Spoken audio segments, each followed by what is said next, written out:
family and friends. We're blessed again for another live one real quick. Man, let's just see what the hell going on. Hope everybody enjoying their Sunday. Let's see what's going on real quick.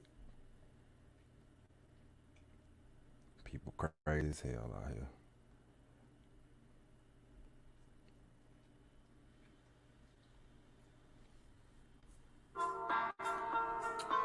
And before we do this, I gotta say I told you so. I told you so.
So we're at the point where parents are getting suspended for speaking up for the children.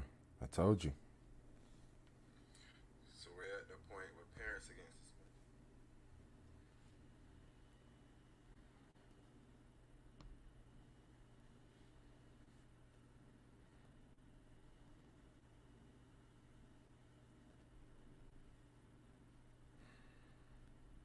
I think most people in the school are. They're just too scared to speak up because they see all the backlash I'm getting for it. Well, you're very brave. Because not only was I suspended.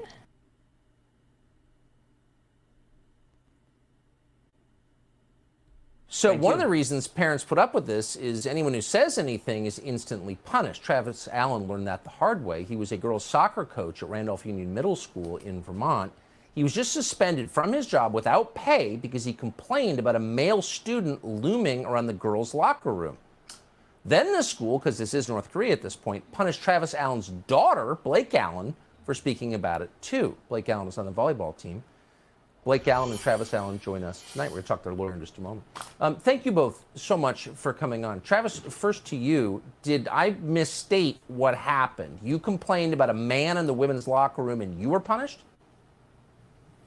Correct. I made a a social media post that referred to the male student as a male, and I was punished because I misgendered him. You lost your job, or you're suspended without pay from your job? Correct, as the soccer coach.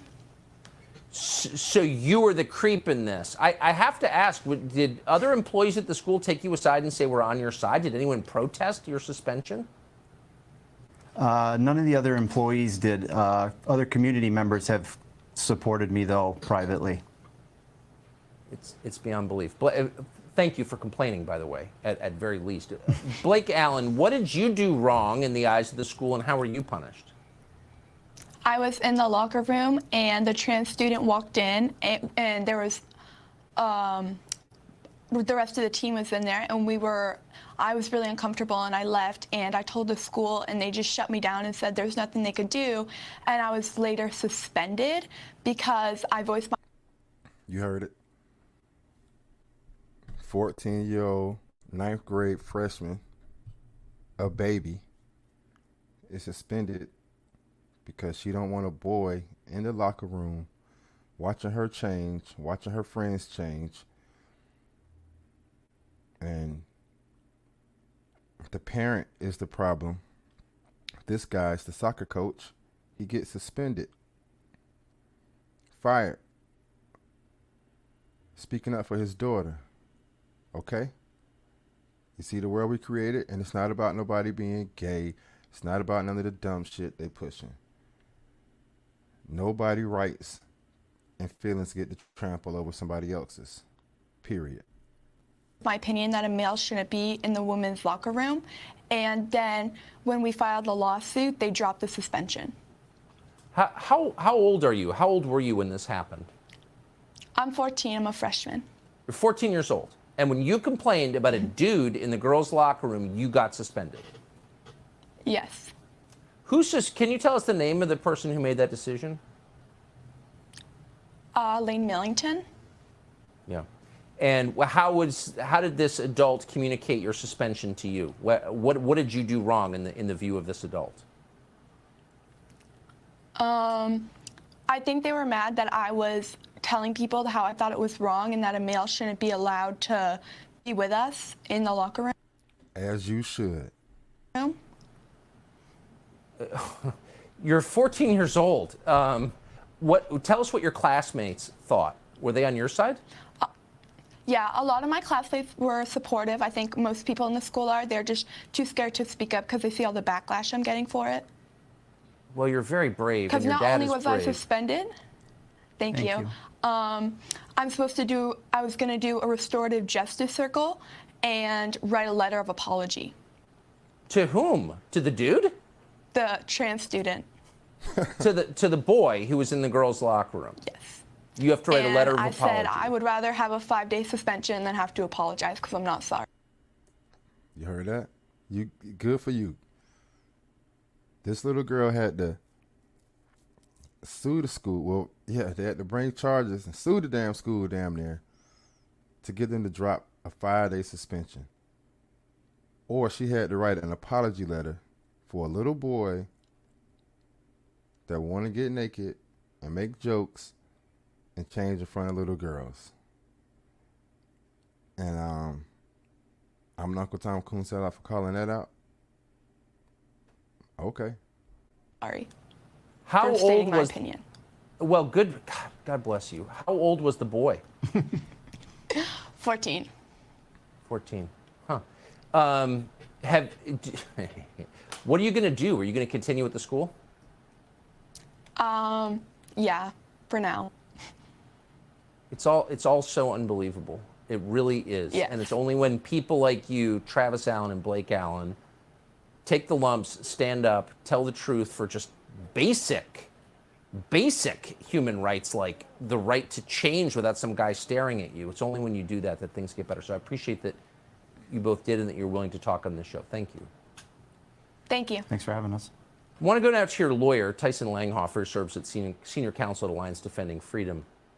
Tyson, thanks for coming on. What is the case that you're making at on behalf of these two? Sure. Well, the school district, they retaliated against both Blake and Travis for just simply stating their views. And First Amendment retaliation is prohibited by the Constitution. I mean, that's very clear that the government cannot retaliate against individuals simply for sharing their views.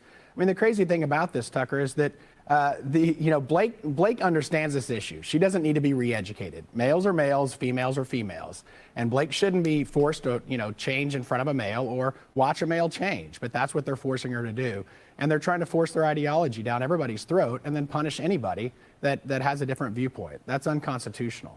Well, I thought they cared about girls too. 14-year-old girls don't have a right to get dressed without a boy watch. Yeah, where are the ladies, feminist groups? Where are the activists fighting for the young ladies? Where everybody at? Because it's all pandering, fake bullshit.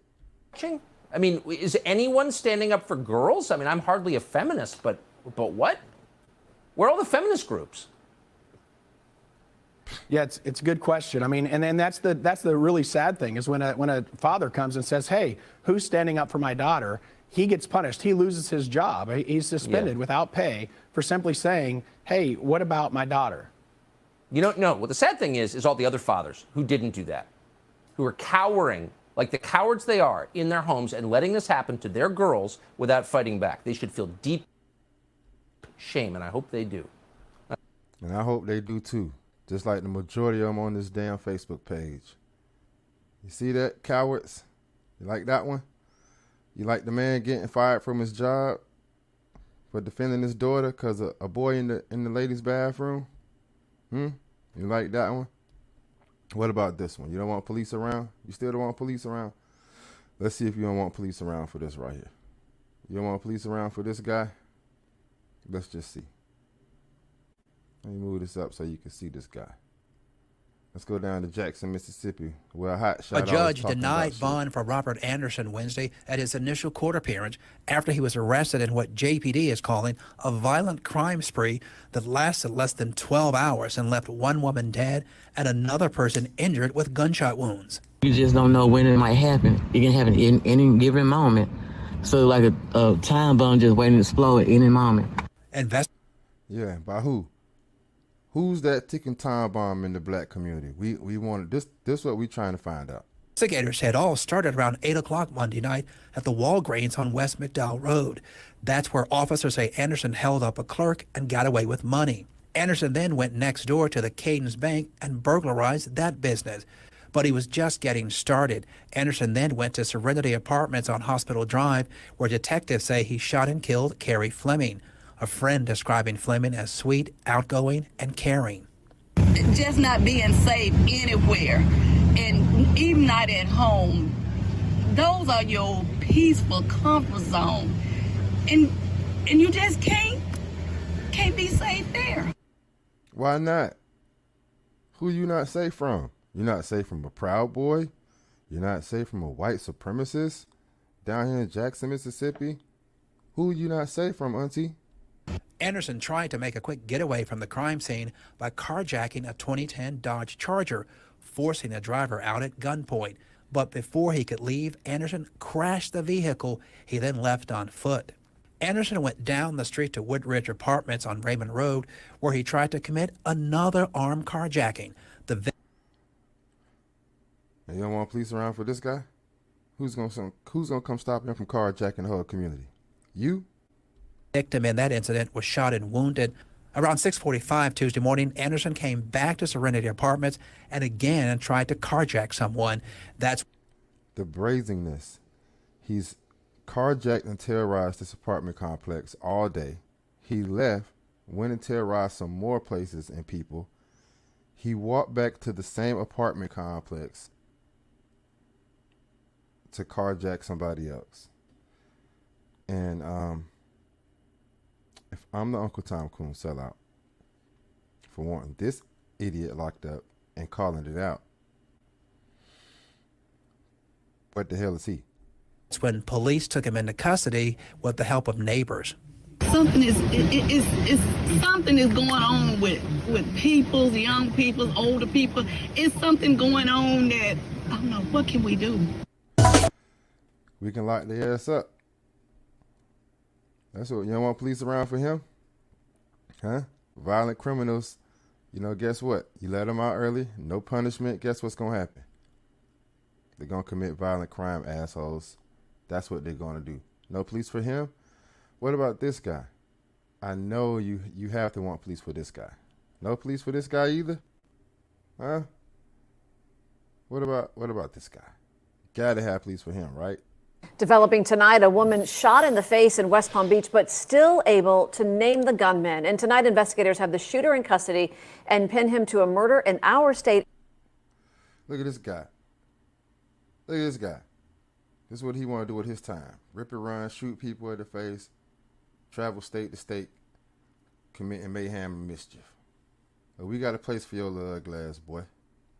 And in Georgia, but that's not all. There is a lot to this investigation. Our Tara Jakeway was at the scene when the suspect was taken into custody weeks ago. She joins us now from the West Palm Beach Police Department with all of the new details that we're just now learning. Tara?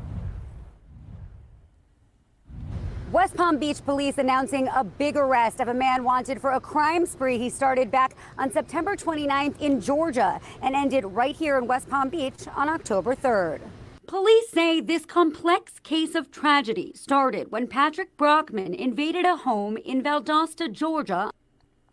Home invasions, we have a special hatred in our heart, special hatred for a person who would do something like that, kick somebody's door in, break into your house while you're asleep, you and your family there. We got a special place for you too. On September 29th, followed by a murder in that same city just 2 days later. Authorities say he then drove to West Palm Beach, where on October 2nd he shot a 22-year-old woman in the face. She... You heard that? You heard that? Loudmouth, wise-ass ladies on here that be talking all that pandering crazy shit. You don't want police around for him? You don't want police around for somebody to kick your door in, carjack you, then shoot you in the face? Okay. survived. But then investigators say he fatally gunned down a 43-year-old man in the middle of the street. On October 3rd, detectives working the shootings responded to an armed carjacking at a home on 6th Street and Edie Place. With assistance from the Palm Beach County Sheriff's Office, Brockman was apprehended at the home, and a sheriff was shot in the process. Brockman is facing multiple charges, including murder with a firearm and possession of a firearm as a convicted felon. There's no word yet on a motive. He is being held in Palm Beach County Jail. In West Palm Beach, Tara Jakeway, WPBF 20. Good. That's where he needs to stay. So we got all this talk about Pelosi. But I'm going to show you what the Democrats not talking about. Okay? I'm going to show you what they're not talking about, what they don't want to show you. What nobody's talking about. Right? And this is how they do Democrats. And this is how they do people of color. Okay? You got to baby them and pander them and all this and that. But I wonder why Democrats are talking about this. Huh? This lady, huh? Nevada senator, huh? You haven't heard this story. Let's see what the hell going on now. Yeah, you're gonna like this one.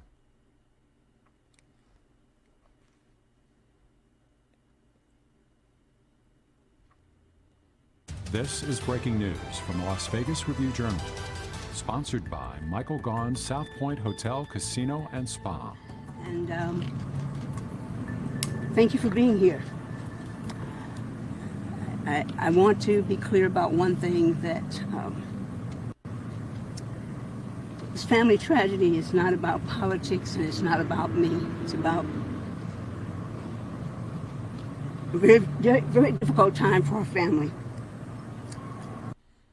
So don't let the crying and all the tears and all that throw you off. She's setting the precedent of, you know, woe is me, this is my family business, and, you know, whatever you do, don't bring politics in it. Don't mention up the fact that I'm about to vote. Don't mention the fact that, you know, all this dysfunction is going around in my house. Okay? So I stand here today before you as a mother, as a sister, and an auntie. And I'm heartbroken. last night while I was at Sedway Middle School for a Halloween event, there was an altercation at my house and a weapon was fired. My son, Deontay, shot my nephew, David. Thankfully, David is recovering in the hospital from non-life-threatening wounds. And Deontay is in North Las Vegas Community Correctional Facility. And I bring this up only because one main reason. If the roles were reversed and this was a Republican senator or person representing the Republican Party running, they would use this story non-stop. Non-stop. So we have her son getting into it with his cousin, shoots his cousin. His cousin is now in the hospital, and they're trying to keep this story under wraps like I don't know what. Where he was taken after he voluntarily surrendered to police. I adopted Deontay when he was a teenager because I wanted to show him a better life. I knew raising him would be a challenge because he was a child who had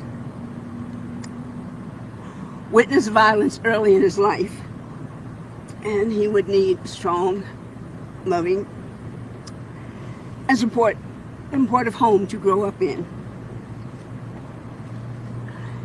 He made a very bad decision last night.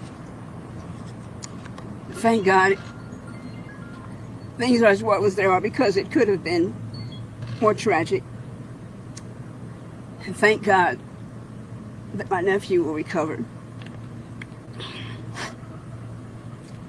My entire life, I've been committed to making a better place and better life for people,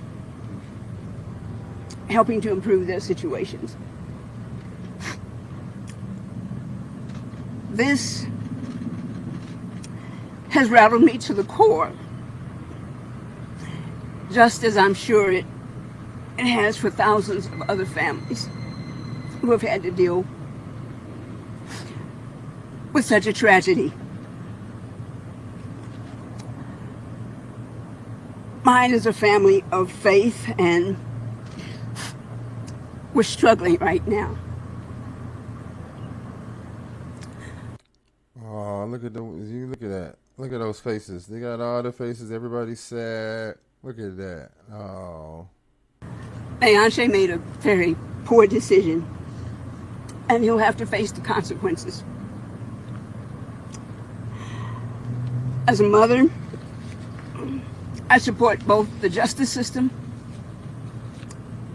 and my son is with a heavy heart that my family is impacted by gun violence. No, they're not impacted by gun violence.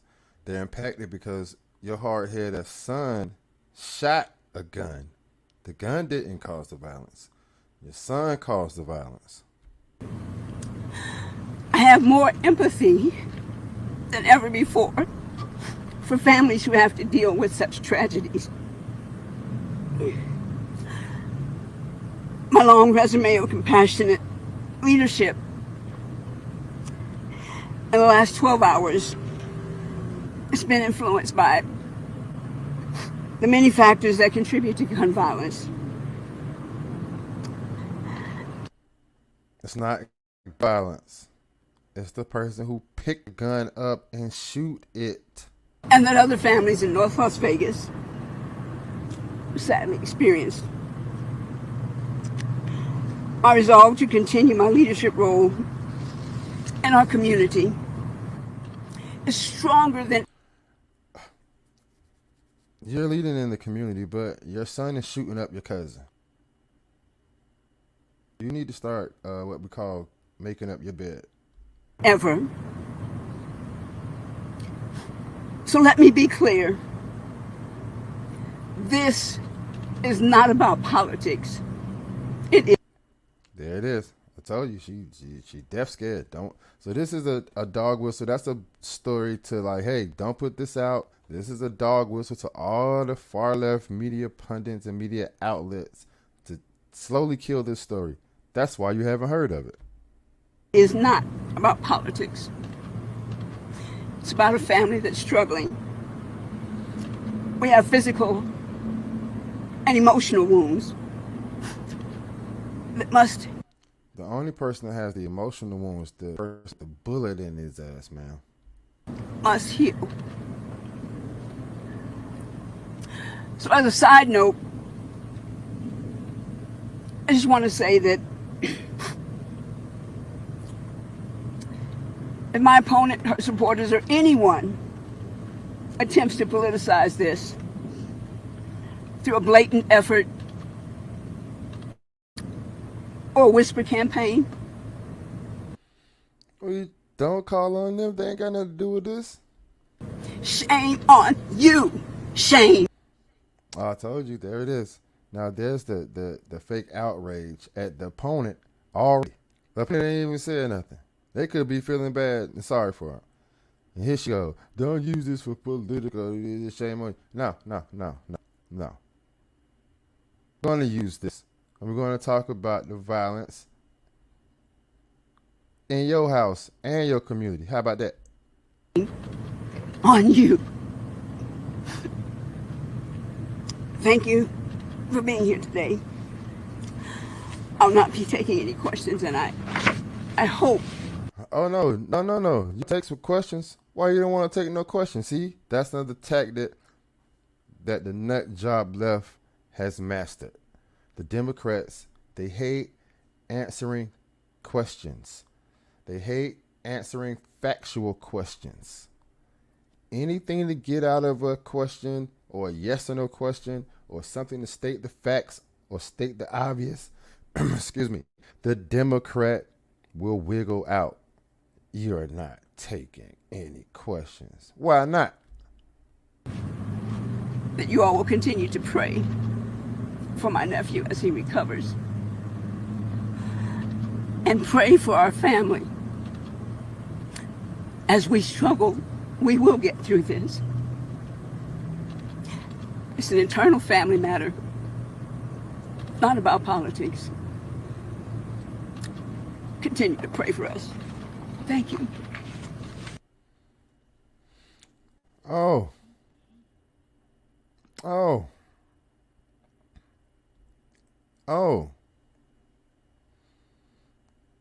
But I think she may have left a little something out. Let's see why they was arguing. Now, why did he have to shoot his cousin? Let's just see. Is it something that they're not? This is the cousin. This is the son, ladies and gentlemen. Animal thug who shot his cousin. Okay? This guy. All right.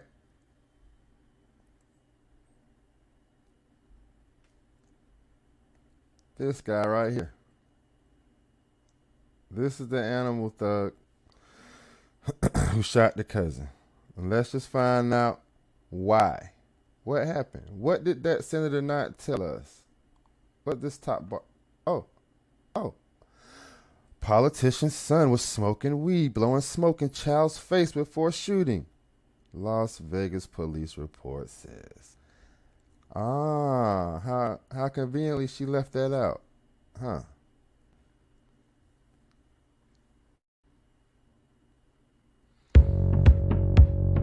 Let's just see what the hell going on.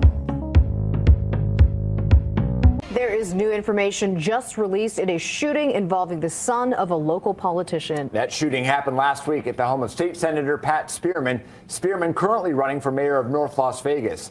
Now, Anchi Osborne is facing charges including attempted murder, and according to the arrest report, the victim told officers he and Osborne got into an argument after he asked Osborne to stop smoking marijuana near his 5-year-old son.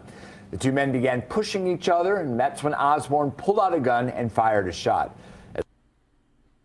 Now, don't that sound like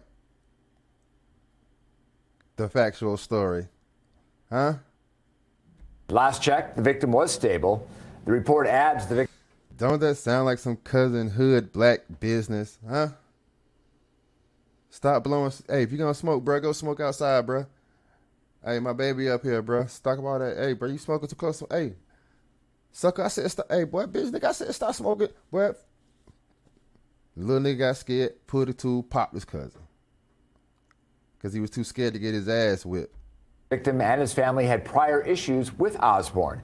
It also says that Osborne suffers from PTSD, and that's something Spearman had mentioned in a news conference late last week following his arrest. You can watch Spearman's entire news conference on our website. Ladies and gentlemen, so when you're smoking weed, blowing smoke in your little cousin's face, your cousin get up to whip your ass, you shoot him in the leg, almost kill the boy. Another guy carjacks 4 people, shoots a lady in the face, shoots a man in broad daylight in his front yard. And if I'm the Uncle Tom Coon sellout, what the hell do you call them?